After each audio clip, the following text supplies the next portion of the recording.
So as you all know that pre is done now, and in fact after the pre there must be different conditions, like there are some, they must be feeling yes, I'm going to clear the cutoff. There must be some who are in a very dicey condition, and they must be, let's say, in a in a very dicey situation that whether I'm going to clear this pre or not. Maybe I have done somewhere around 84, 85, and the chances are there that I'm going to clear this pre-examination, or else like it's quite possible that I'm not like clearing it. On the other hand, there is another category where the people are falling, and they are really they're quite aware of this fact that they are not going to clear this pre-examination, right? So people are somehow falling in different kind of conditions, right? But still, I would like to say one thing, that answer writing is something which is which does play a very important role in your selection. Because if you are not going for answer writing, and that too during this particular period, in that case you are not ready, like you are not ready properly for the means even in the next year also. Those who are supposed to write the means this year, for them it's very compulsory, it's necessary, right? And even for those who are not giving the means this year, like they should also go for this. They should also go for this time only, because by doing it, ultimately they are gaining this confidence. Yes, they are going to write the means next year, and they are they are fully prepared. They are fully let's say done the practices and all. So that's the reason because of what answer writing is very important. So irrespective of the fact that those who are expecting to write the write the means this year, or even those who are not expecting to write the means this year, answer writing is something which is very important for them. Now, when it comes to answer writing, why it's very important, because the moment it comes to the moment it comes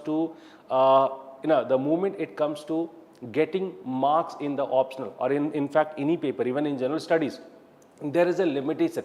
There is a limitation of the content that you have acquired in past couple of months or maybe 1 year. It is not practically possible to read everything. So you are always having certain limitations. Limitations in terms of what? Maybe it is quite possible that you have covered certain portions, right? You have covered certain portions, right? But there are certain dimensions which are missing by you. There are certain topics which are left over, right? There might be many possibilities, right? Normally, when it comes to history as an optional paper, what do? Whatever the topics that have been given in the syllabus, and in fact, the people, those who are having history as an optional paper, they are lucky enough that more or less the decoding of the syllabus has been already done. And since the decoding has been already done, so you don't need to decode the syllabus by your own. Rather, you have to, you have to just try to collect the content over the, themes or the topics which have been given to you. Now, within those themes, it's quite possible that sometimes, they are hunting different dimensions. So maybe in that aspect, you are lacking if you have done it by your own, or let's say these are the aspects which are missing. But the point is that this is not the time to develop the content as such. If you are still thinking of reading something, developing your content by seeing the question, I think it's not correct. And as I told you that the limitation of the content is going to be there, always. There is no as such point where where you will feel that I'm done with everything. Now, whatever the questions are coming, I'm going to answer it. Hey, history is such a, history does have such a bigger dimension, so many dimensions, that it's almost all impossible to cover all the dimensions. But it is also true that when it comes to the questions, they are not, maybe 1 or 2 questions are coming as such which are, let's say, hunting the new dimensions. Rest of the questions are coming from the same dimensions. It may be quite conceptual within that dimension only, but that is a different thing. But it's not necessary that they have been asking certain things what you haven't studied. There are very less chances that you could have studied those topics. So these are certain limitations which are always there. So within those limitations, ultimately you need to prepare. You need to prepare for this. You need to prepare this optional, and that's the reason. Considering all these facts, we are just going to learn in this particular session that how to frame the answers, how to write an answer in such a way, that you can get maximum marks with that limited content. That's the most important thing. And that's why there are certain things that you have to keep in mind. And in fact, you are able to keep in mind these kind of things. In that case, what is going to happen?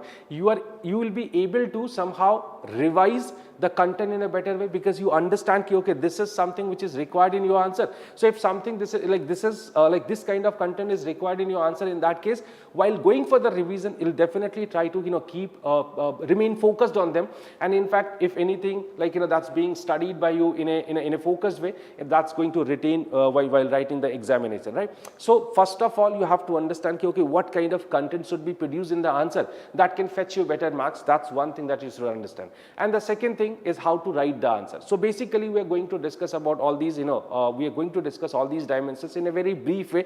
Instead of making it very long, I'll just keep it very precise and I'll try to discuss about the, the basics of this answer writing. Got my point? So this is the session where we are going to discuss about the answer writing,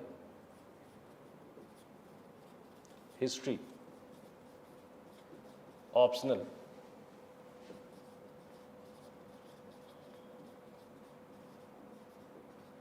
answer writing. Now let me tell you that here I won't ask you that you need to extend a extend your content a lot. I have already made this particular point very clear. But within that limited content, or within the within that content what you have already read, what are the things that you should focus and how to structure the answer? These two areas will be primarily focused here, and we'll take certain examples also to understand it in a better way. Got it? Let's say first of all, the moment you write, okay, just a second.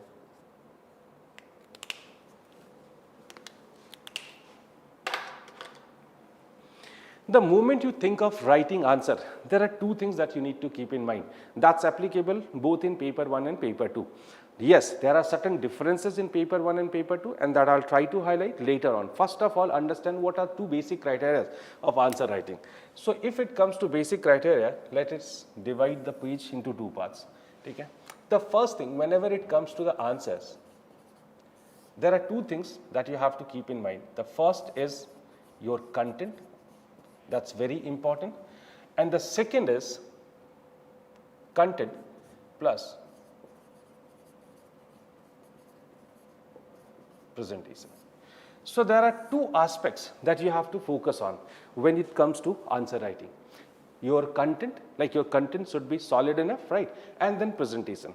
If your content is solid enough, like in that case, if you're presenting and after that your presentation is also good, in that case, definitely you'll be able to fetch somewhere around 60% marks, right? 60, and even chances are there to secure more than 60% in optional, I'm telling you, because when it comes to optional, 300 is not a challenging score. 300 can be achieved by you very simply. When I'm saying 300, that means like many people, those who are promising that I'll get you 300 or something like that. The moment it comes to 300, basically plus minus 20. If you are scoring somewhere between 280 to 310, that's considered to be a very decent score. So that you should keep in mind. So now there are two things, as I told you, that content and presentation. So basically you need to focus on these two things. Now when it comes to content, there are two aspects even in the content also. The first part in the content that you should focus upon, that's the concept. Every topic does have a concept, and you should try to prepare the concepts in such a way that you can really understand the real demand of the question and you can present it in that way. So the concepts are very important, and in every topic, like most of the time I have noticed that you try to see the questions in terms of facts, and in fact this is one of the biggest problem with the people, those who are like this is one of the biggest problem which is there with the students, that they believe, specifically in history optional, that when it comes to content, they believe the facts are the content only, and that's why they ignore the concept. In fact, even certain questions which seems to be quite factual, even there might be some some concepts, and you need to deal the answer, or you need to develop your answer around that concept by presenting certain facts. That's the right way of writing, and that's why in every question there is a concept, and you should try to develop your answer around the content. That's very important. Got my point? And then it comes to, after the concepts, it comes to facts. The facts are important. Now the facts may vary from paper to paper. Once you have been writing the answers in let's say paper 1, specifically in Ensign, the facts are different in nature. When you have been writing the answers in medieval, the facts are slightly different. In modern, the facts are different. In world, the facts are different, right? So the facts are not same, rather as per the nature of the paper, it's gradually changing. So that also you need to somehow understand. So this is the reason because of what? First of all, when it comes to content, right? And in content, as I told you, that there are two aspects that you need to keep in mind. The one is concept, the second is facts. So basically these two things, and if you have understood these two things, if you do have, let's say, facts, some facts, and that does not mean if you are overloading your answer with the facts, in that case you can expect better marks. Not necessary. The facts could be used only for the sake of examples, and you cannot give examples in great numbers. Examples should be always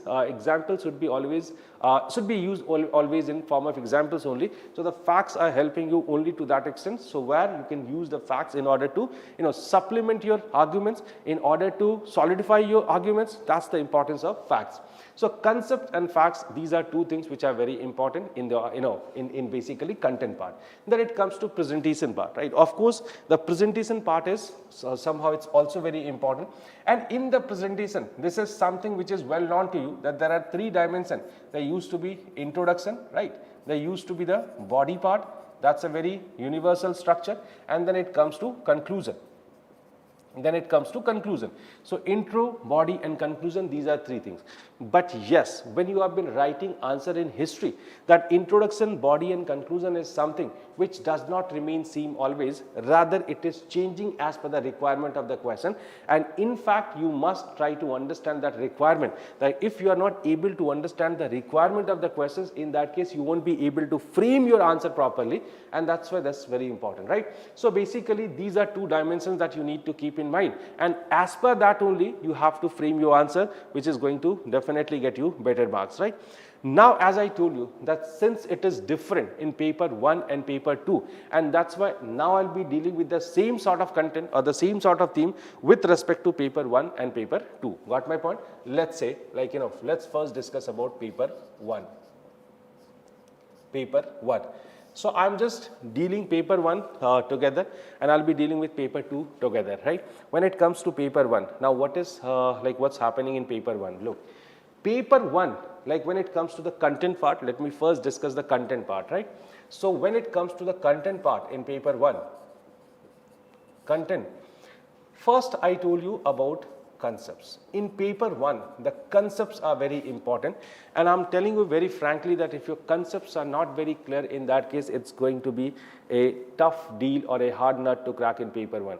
You must have observed that most of the people are able to score good in paper 2, because paper 2 is slightly simple in nature as compared to paper 1, whereas the whole paper 1 is conceptual.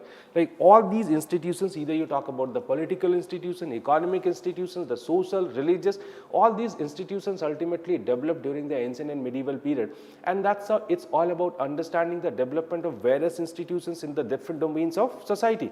And this is the reason because of what it remains very conceptual, and you need to somehow understand the hidden concepts which are there in paper 1. So if you are not able to somehow deal with these concepts, or you are not able to understand these concepts, in that case I must tell you that it's going to be very tough for you to score 1. Sometimes people treat paper 1 in this way, that okay, map area is there in this particular part, and just by scoring good they'll be able to score good in paper 1.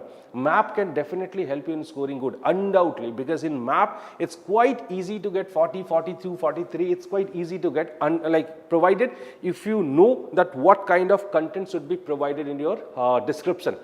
I have mostly noticed that what happens in paper 1, that people focus on identifying the sites, and the major energy has been invested, or the majority of the energy has been invested in that part, how to identify the sites.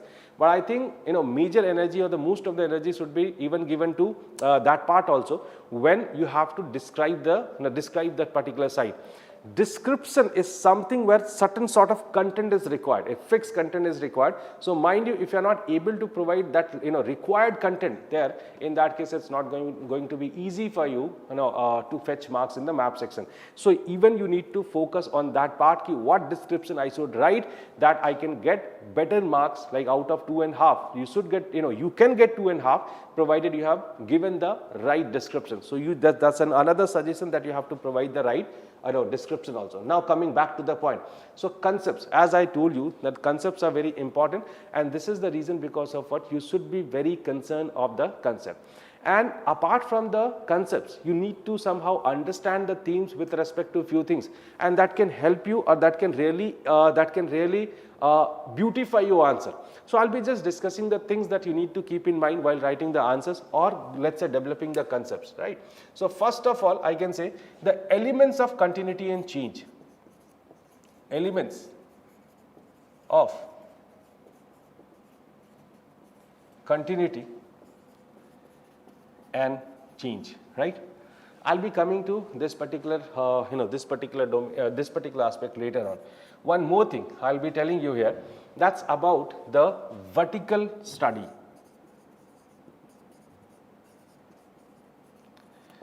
Now, what is this vertical study? I think you must have noticed one fact, that when it comes to when it comes to paper 1, you just see the period which have been covered in paper 1. That starts from, let's say, ignored prehistory.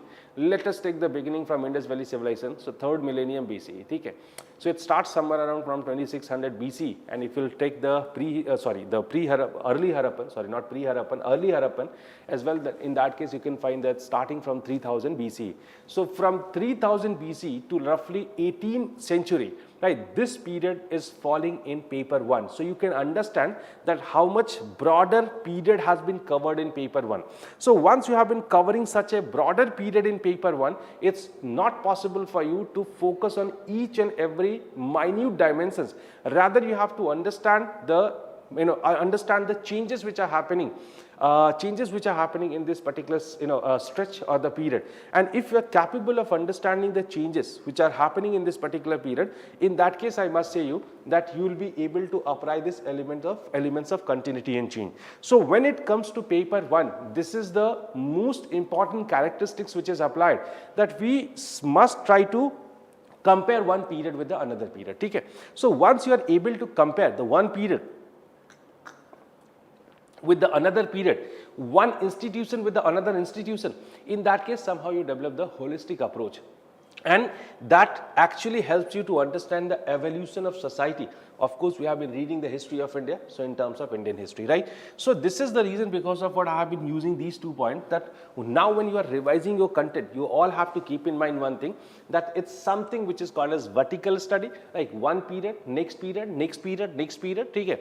Let's say in this way, IVC, then it was followed by the Vedic period, then it was followed by the Mahajanpada period, and so on. So actually in every period there are certain changes which are happening, and these changes could not be noticed on a minute level, rather it should be noticed on a broader level. Broader level matlab, let's say political changes, the economic changes, the societal changes, right? So this is how you can discuss about several changes, and in fact if you are able to keep a track over these changes and continuity as well, both the things are there, right? Continuity and changes. So in that case your answer will be somehow better. Got my point? So this is something that you have to keep in mind, and while going for the revision you try to go for such kind of comparison, and when you have been writing the answers, never ever try to miss this part, rather try to include it somehow. That can leave a better impression over the evaluator ki, okay, you have understood the paper 1 or the evolution of different institutions in ancient and medieval period perfectly, right?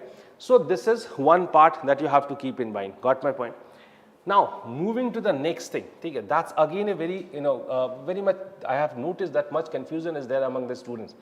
I always highlight the sources, highlight on importance of the sources, that the sources are very important in paper 1 specifically, right? Since paper 1, the events which have taken place, matlab in ancient and medieval period, whatever the events have taken place, like we are not pretty sure about the historicity of these events. Like the things are mostly discussed on the basis of sources. Like the way you talk about the modern, and in modern you all understand ki the thing, like you never debate on this particular issue that whether it happened or not. This is well known to you, ठीक है, ये आपको अच्छे से पता है कि वो हुआ था. But when it comes to events in ancients, of course the things are quite dicey. We are completely relying on the various sources which were present in the ancient times, and on the basis of that we have been trying to extract it. So each and everything that you talk about, in paper 1, that's primarily based on certain sources. So when it is based on certain sources, in that case the sources is something that could not be ignored in paper 1, and that's why I developed this habit of learning the things with respect to the sources. Now whatever you have done so far, of course if you are going to the going for the revision, you can find whatever the content that you have created. I am damn sure that this content must be including the sources also, because this is how the history should be studied and that's how it should be there. So the sources is something which must be referred, right? So everything that you have been writing, if you are writing it with reference to like if you are writing it if you're writing it, right, if you're writing it, or if you're writing it with reference to sources, so this is somehow increasing the validity of the statement that you have been making. And that's how, like, now while revising the content, focus on the sources, and how much specific you are about the sources, that's somehow getting more that's getting more depth in your answer. That is something that you need to remember, right? Moving next, once I am telling you that the things are not pretty clear, everything is depending on sources, in that case I hope you understand that there must be some sort of debate among historians regarding that. And this is the reason because of what in paper 1 historiography does play a very important role. Historiography, right? This is something which is mostly avoided by the students. Nowadays people have started, or aspirants have started focusing on that, but mostly I have noticed that they have been avoiding it. Sometimes they ask this kind of question, to what extent it is important. I must tell you it is important, right? And in fact how beautifully you use them in your answer, that is depending up to you. And in fact there might be many ways of using the historiography. There might be many ways. So don't remain under this particular perception that we have to use it in the same way, the way it has been dealt in the books. Not necessary. You can use it in different way. That's that's ultimately depending sometimes on the nature of question also. So there are some shortcuts also, right? But somehow if you are able to retain, or if you are able to present this in your answer, in that case definitely again I'll say that depth in your answer is ultimately increasing. So these are certain inclusions which are must in paper 1. Either you talk about ancient or medieval.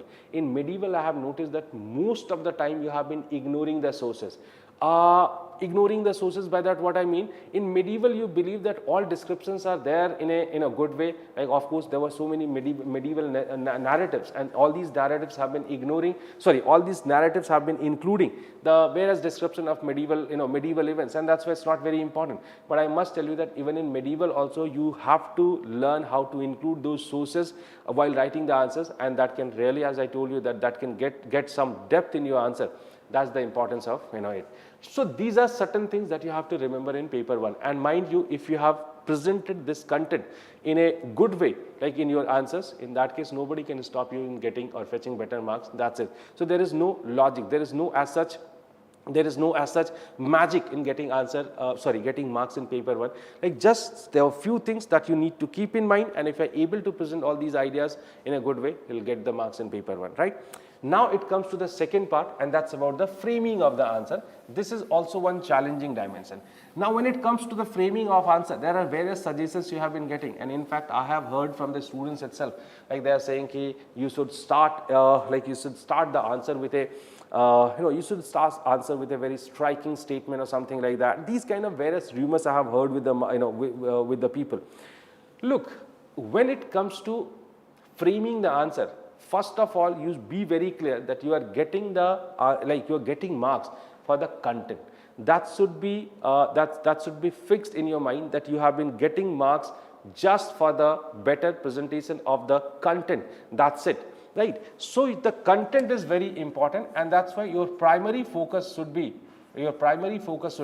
that you have to somehow include the maximum content that you do know which is related to that particular topic in your answer. So this should be the primary focus, right? So don't get trapped into these kind of things कि मुझे बहुत खूबसूरत answer लिखना है, because there were so many people, they have been trying to write a good answer and there is no definition of good answer. And in fact a definition of good answer in history is altogether different from the definition of a good answer in literature. So you are not doing literature here. So keep in mind that since it is not literature, don't get trapped into these kind of things that I have to start the answer with a very it's a very striking sentence as such, right?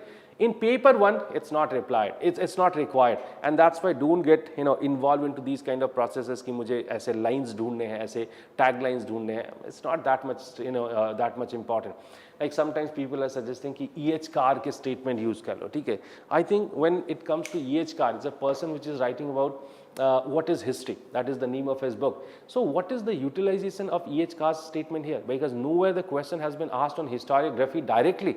Like the question is based on topic. So why to start with a statement of EH Carr or such kind of? So don't learn, don't listen these kind of things, right? When it comes to when it comes to presenting the content, okay. So basically presenting the content, the presentation part. I'm not discussing about content anymore, okay.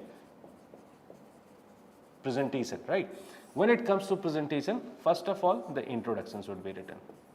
Introduction. Instead of wasting much of your time in writing introduction, you just frame an introduction which should be like the finale. Okay. Like it start from a broader dimension. Start from a broader dimension and narrow it down to the exact requirement of the question. Let's say any question is any question has been given, and that question is dealing with, let's say, the reason for the decline of IVC, for the sake of understanding, okay? Let's say reason for the decline of IVC.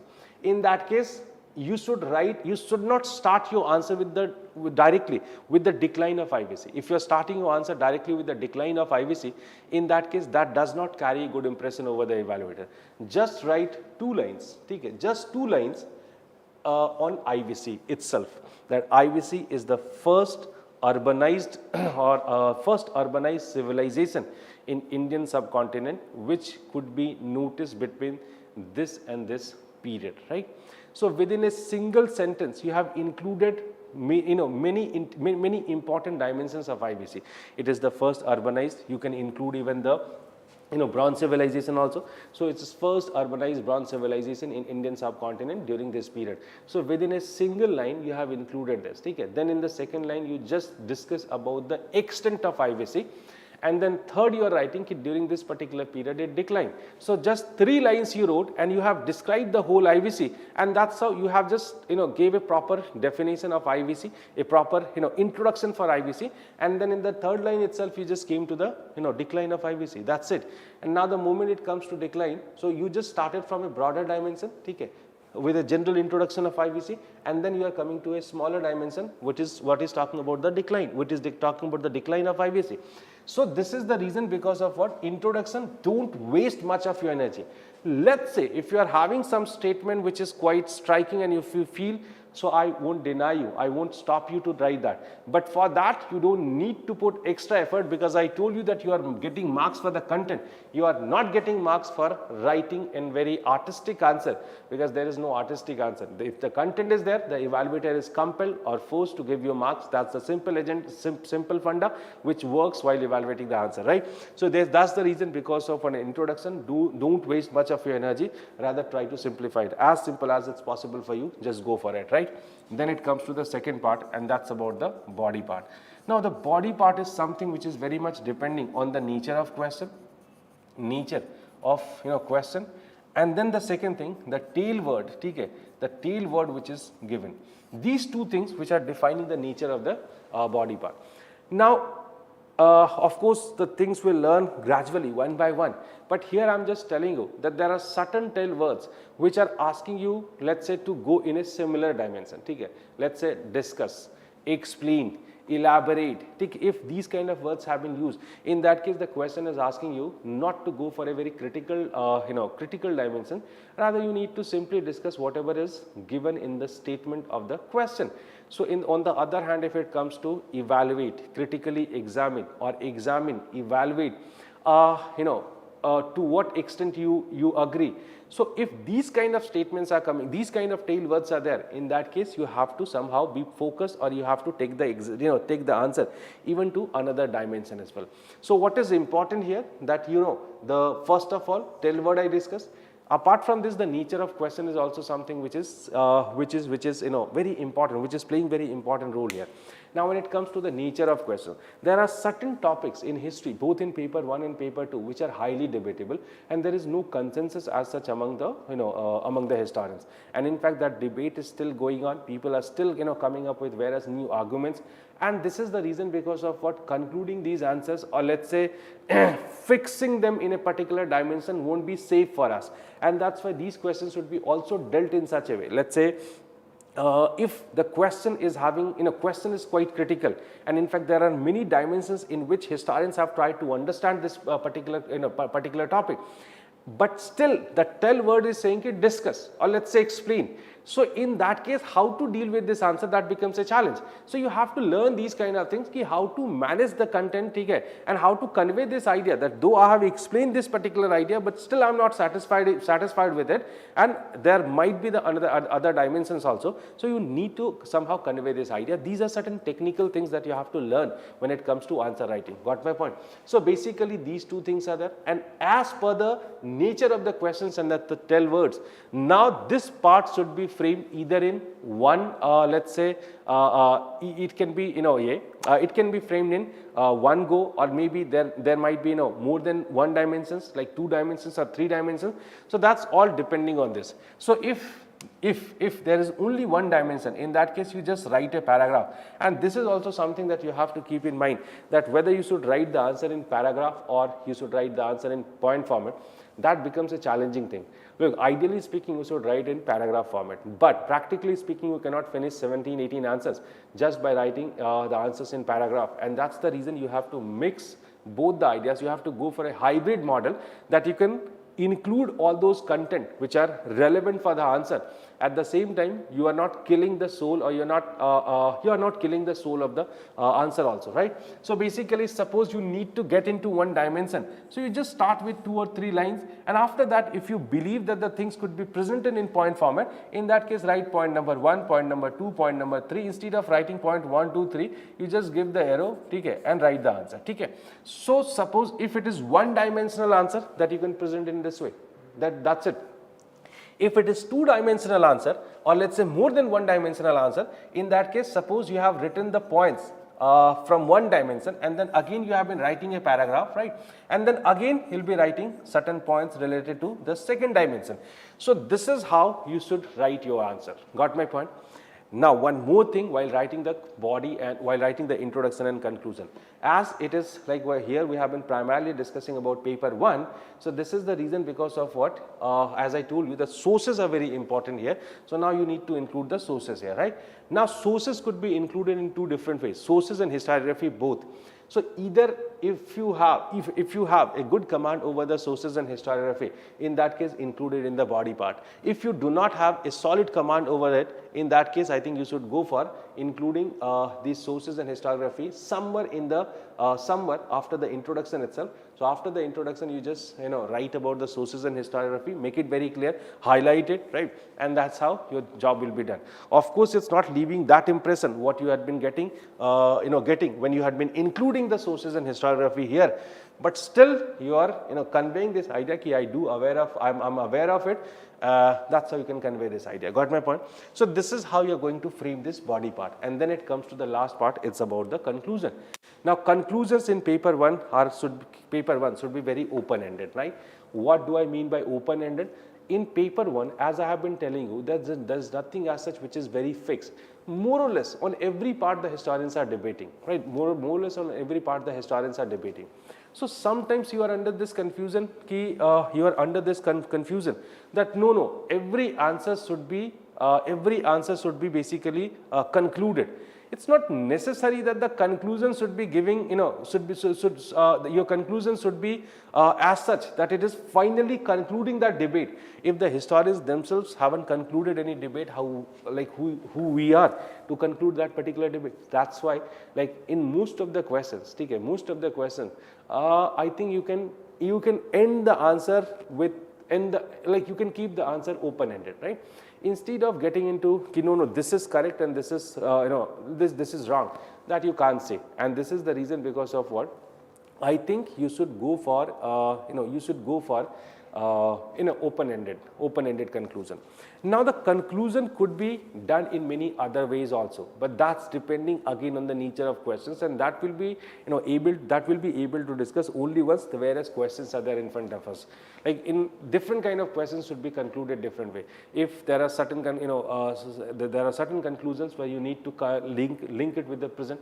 There are certain conclusions where you can deal with some of the leftover ideas of the questions. That could be also, one way of ending it. So there might be many ways of ending it, but that's depending on the question. So it's not, it's not a choice. In fact, I'm telling you that as per the nature of question, you have to frame the conclusion of the answer, but the conclusion should be as such that it should not it should not complicate the things. Rather, it should it should give a kind of balance to the answer. It should stop the answer somewhere.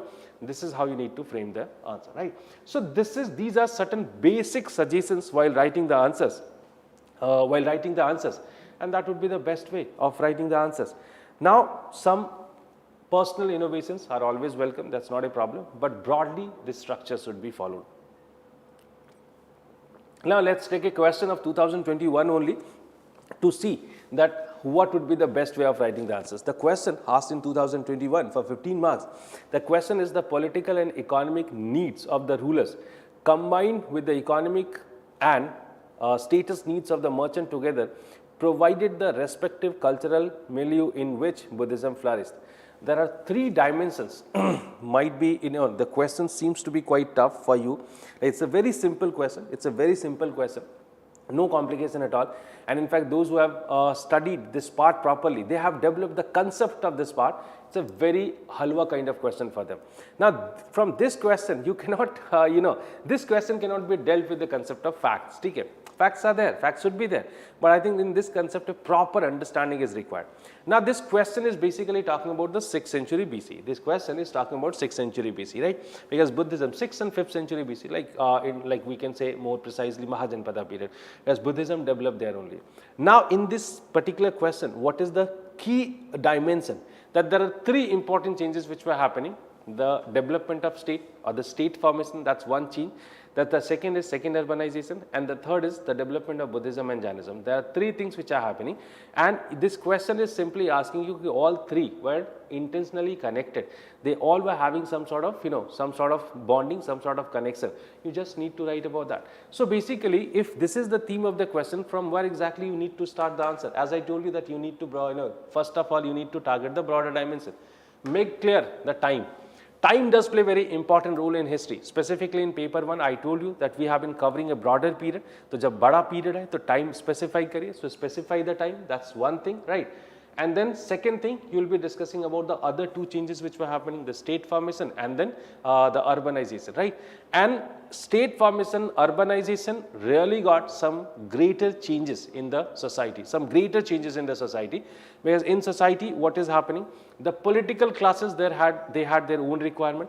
The social categories, specifically the Vaisyas, were having their own aspirations, and that's how this changing environment had been ultimately, bringing different kind of requirements.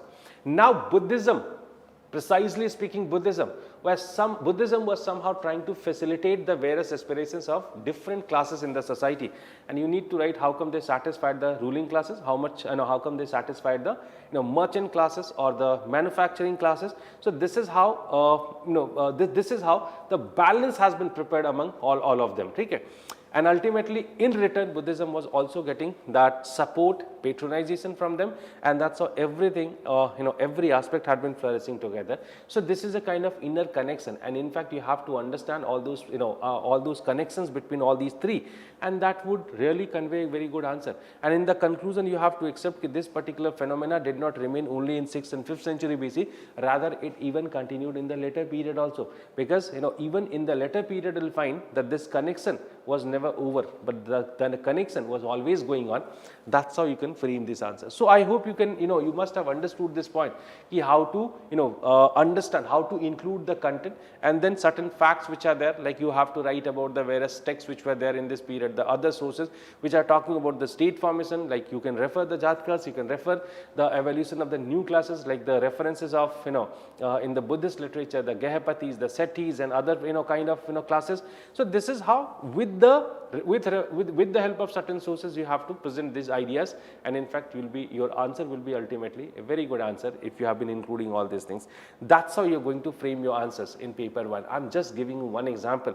In such a short period, it's impossible to explain it a lot. Of course, over the period, you'll be able to understand it, right? So this is the suggestion for paper 1, and now this is the time to go for paper 2. Let's move to paper 2. Now paper 2, as I always claim, is different from paper 1. And paper 2 are different from two reasons. First of all, like you feel more familiarity with paper 2, specifically in modern India. Now when I'm saying modern India, you are aware of quite good things of modern India. On the other hand, when it comes to world history, the expectations are slightly less from you from world history. The way you study about the sources about historiography in paper 1, you do not study that much historiography and then sources in paper 2, specifically in the world section. Yeah, that's true. Yes, that's true. That when it comes to paper, paper 1, so sorry, when it comes to Indian history, so you have been reading the Indian history in a good stretch. When it comes to paper 2, ultimately, specifically the world history, you are reading the history of America, history of Europe, history of Africa, and nowadays they have even started asking the questions from let's say Africa, then the Southeast Asian countries, then Australia also. So since they have started asking this kind of questions, so you can understand that they do have greater expectations from you in paper 2. So when they have been expecting from you to know this much diverse areas from diverse areas, in that case they cannot expect the same sort of depth in paper 2, and that's why you keep in mind specifically in world history the expectations are less. And this is one reason because of what this rumor is there in the market, that if you are writing the answers in paper like three answers from paper from world part, in that case you are getting better marks. No, I won't support that, because it is all depending that if you are very comfortable in modern India questions, why not to write the questions in the modern India rather than answering for the questions, 3 questions from world, only for this reason that if you are writing answers from the world you are getting better marks. That's not the right right concept. Basically, if you do have better understanding in the questions of modern India, go for it. If you feel that you do have good content to write the answers in world section, in that case write the answers from the world section. That's not that important. So the moral of the story is this, that it should be decided there. Now coming back to the paper 2, now what are the things that should be kept in mind? So in paper 2, when it comes to content, here there are certain different things that you have to keep in mind. Okay? Content, it's not content, it's content. Now in the content, like there is a lesser period or a shorter period that you have been covering in your answer. Chota period है जो आप cover करते हैं. Let's say modern India that starts from 18th century and then goes up to let's say middle of 20th century. So it's roughly around how many years? 1750 to 1950, or let's say 1950 primarily, because after 1950 1 or 2 questions are coming. That's not that important. So 1750 to 1950, 200 years. Just the history of 200 years you have been covering in paper 2, modern India. In world also it starts from Enlightenment. Or max Renaissance is not included, but let's say you start the history with the Renaissance, 16th century to let's say 20th century. अभी Russian disintegration और ये सारी चीजें part है, but ठीक है बहुत बाद के क्वेश्चन से लोग कम ही टच करते हैं. ठीक है, तो roughly speaking the history of let's say 400 years, max to max 400 years. Since the period is bit short and the whole world got connected from each other during this particular period, and that's how I believe that here the horizontal study should be there. Okay? Horizontal study should be there. Instead of going for the vertical connections, right? Instead of going for the vertical connection, which is not very much applicable here, you should go for the horizontal connections, right? That is something which is getting you better marks in paper 2. This understanding, like when you have been reading the history of India, it's not possible that it's not connected with the history of USA. It's quite possible that it's connected with the with the history of USA also, history of Europe also. So if you are really capable of presenting your answer in this way, okay, answer in this way, in that case your answer again will carry more depth, and of course it can get you better marks, right? So first of all this pattern should be followed. Now moving to the next thing, that's about the when it comes to second paper. Now second paper, here the expectation of facts are more from you rather than paper 1, right? So that's why the names of various political parties, the names of newspapers or organizations, or the name of individuals also, if you are really capable of including all these things, in that case it goes good, right? It goes good, and in fact that's also getting you marks here. So facts are important in paper 2, and in fact what I told you, what I denied or not to include in paper 1, that's about basically starting the answer with any statement or something like that. In paper 2, I think to some extent it's applicable. So if you are really capable of applying certain statements of historians, or let's say the statement of any personality, or any newspaper headings, something like that, this may be anything, in that case it gets a it is somehow it is helping you, right? So in paper 2 these kind of things are quite quite helpful. So the facts are important. Now, historiography is something which is mostly ignored by you in paper 2, but it's important. There are certain questions that cannot be dealt without historiography, and this is the reason you should focus even on historiography also. Okay. So, historiography, because there are certain aspects that could not be dealt at all without historiography. Let's say when it comes to let's say deindustrialization, last year a question tha deindustrialization pe, and it was shaped in a completely different way, and this question has been asked. I'll see the questions later on, right? So historiography does play a very important role, and in fact the question which does have a historiography, I think in those areas, in those in those questions, in those topics, you should definitely write about the you should definitely write about the historiography. You cannot exclude it, because if you have been excluding the historiography from those questions, in that case you are killing the soul of the answer, and that's why you shortlist those topics that should not be written without the historiography. I am giving you some hints, such as 18th century itself is there, then deindustrialization is there, drain of wealth is there, commercialization is there, right?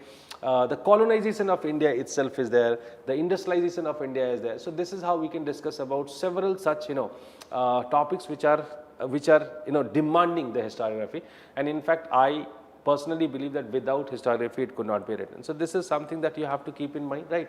So horizontal studies, okay. Then it comes to the facts, should be some good facts in the answer, okay. And then historiography. These are few things that you should you should keep in mind in paper 2 while writing answers, right? Now in paper 2, when it comes to the second part, that's about the framing of answers. So you have to keep in all these things in your mind, what I have suggested, right? Let's see, in paper 2, when it comes to introduction, right? So since in the introduction of that particular theme, the way we have done it in paper 1 is not that much required, and that's why you can start it with a different way. Let's say you just started, let's say it's asking about the non-cooperation movement, and you started with one of the popular statement, or let's say it's the answer on 1857. And then you started the answer with the statement of any particular individual, personality, historical personality, kya kisi historians ke, but like more or less I'll deny you to start with any statement of the historians, because the historians are always writing as per their school, and that's how it shows some sort of biases in the beginning, and that's why avoid it. Yes, you can quote some personality, that's how you can start it. You can quote some newspaper heading, you can start it from there. So there might be many things from where which could help you to start the answer. So here the introduction of that particular thing is not important, but yes, after starting the answer you can go for some basic description of the topic, right? And then you can come to the body part. Now in the body part, I must tell you that more or less the things are quite same what I have discussed in paper 1. Again, if it is all it is all depending on the nature of question and the tail words. So if the nature of question is asking you to go for a critical analysis, or let's say you have to deal with many dimensions, so you have to frame the answers as per that only, and that can really help you to get better marks, right? Now, so body is very similar. Again, it's a question based on historiography. Then you should include the historiography. Okay. Sources do not play any important role here. So as I told you that you can quote some newspapers and other things, these are certain facts. For me, these are facts. If you're including these facts, your answer is becoming beautiful in paper 2. So there is no source as such. It's only in the body part. You have to keep in mind that by including certain facts, some names of historians, personalities and other things, you can make the answer better. Like you can structure the answer in the same way that I told you paper 1. There's no difference in that. When it comes to conclusion, When it comes to conclusion, here the conclusion may be given, but very cautiously the confusion should be, the conclusion should be given. Now, this is one part which is somehow very closely related to our nationalism, right? This is something which is very closely related to our nationalism. Why am I saying so? It is very closely related to nationalism because suppose, let's say, when it comes to Indian colonization. Now, there are different historiography. At one hand, it said that India was never exploited. On the other hand, the nationalists believe that India was exploited to a greater extent, and that's how different arguments are there. But if you are, emphasizing on that, that idea that no, there was no much exploitation of India, in that case, I think it won't be fair. So, if your answers are a bit inclined towards this nationalist approach, that's perfectly fine. That's not, it's not a big deal. So, that's perfectly fine. So, in the conclusion, right, there is no need to keep it open-ended, the first thing. The second thing, like if you can link the conclusion with the current, let's say suppose you have been writing any answer which is based on the women issue or the social reformism, I think that should be linked with the present. If it is dealing with the development of democracy in India, like it should be connected with the present. So, you are getting many chances to connect the answers with the present, and in fact never miss this opportunity rather than connect it with the modern situation, because that is somehow fulfilling that demand of the question that what implication is there of history in present, and that's how you are getting this help, right. So, this is how I can say in paper 2, these are the things that you need to keep in mind. If we'll see some questions in that case, let's say for the sake of example, we can take one question. Let's see any question from paper 2.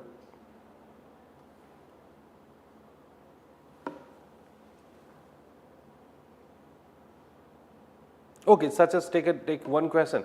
India had been the world leader in the field of hand spun and hand woven yarn and clothes for many centuries. Many nationalists and Marxist critics consider that the British dominion deliberately shattered the traditional and world famous handicrafts of India. This is a statement, and now you have to comment on this statement, right?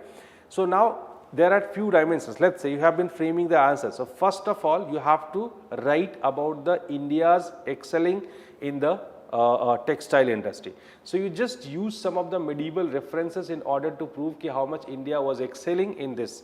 So, in the introduction part, you will be writing this thing, and then like in the body part, now this question is having 2 or 3 dimensions. The first, you have to write how come the Marxist people have believed that ultimately there was a deindustrialization, right.